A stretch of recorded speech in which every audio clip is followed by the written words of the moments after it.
จึงชินห้องวันปีเตะไข่เฮ็ดลองชมลองปั๊มอย่าไปให้เปิ้นมาใช้นี่ลองชมลีความข้านางน้องปูไข่หลวงเลยลืม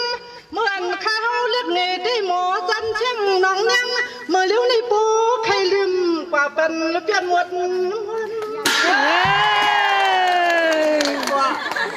ด้วยล้วนเปิ้นมาตาถึงนอนขึ้นให้มันขึ้นใหญ่ใหม่ซึ่งให้มันขึ้นเปียงผ้าห่อลาวซึ่งให้มันเปิดเปียงจนตั้งลาวข้าหนอเศร้าอันนั้นที่มาถึงเสียที่จ้วงเอาให้เป็นฉันที่ตั้งวันกูหันกูยีที่ตั้งทางล่างกูก็กวนไม่เล็กเดียวใหญ่อันจะมาข้าชุนและเติมถึงที่วันนั้นใช่เฮ้ยโอ้มาเฮาเลยจิตความรู้หันป้อง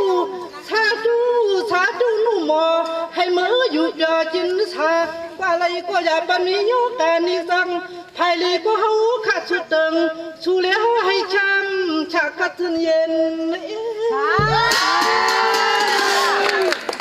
เทลองอยู่ยับซื้อในเสียงทางเก็บ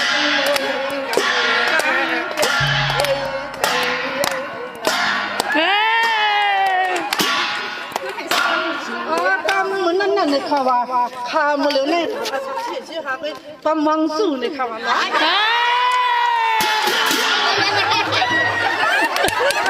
คุณนายไหลตาใสสุราสติหรอได้เยอะย้อนตัวน้อยห่ำปันฟังเพี้ยกินวังยับแยงตังไหลใจนี่ยังกว่านอนนั่งมองอยู่ตังปีตีมาเปียวอันนั้นชิดตาพาความมัดตัวนาใส่ปีชีจะตั้งเจ้าดีมาว่าลาโกเลยยาน้องเฮาห่างเบาอ่อนเอเมกวนผ่านเมกวนผ่านในหาดตอนเดียวมองสู่ชิดสู่ยีซาที่เจ้านั้นมาที่หันหักมาเลยดุยหันขานอนเอามองขันสู่ยีก็นอที่เปียงเลี้ยงลมซอยที่ข้าลมซอยความมึงลึกชิงเย็ดยิงกาเนียน้ำในก็นัวให้ลงปัง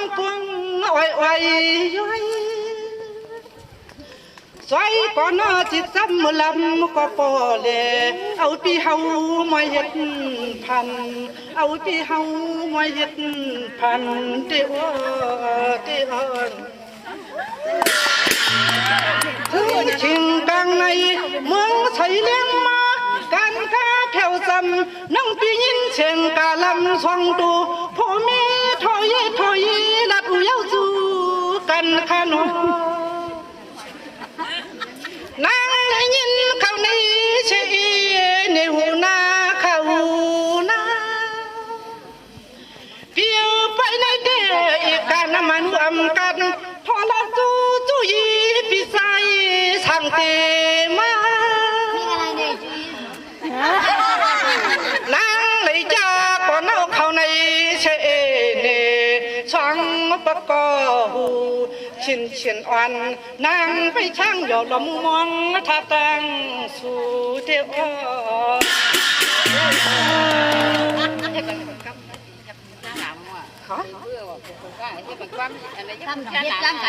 ฮ็ดจังกันยังยากกันคือเนื้อไหม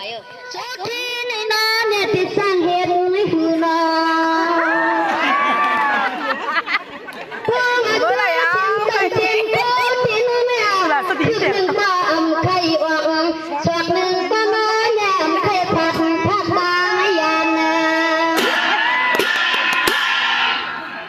าเนี่ยถึงว่ามีที่ยานเจ้าสันค่ะน้าเจ้าสั่งมานิยมเขาจะซื้อในตังเชียงตังปางขนา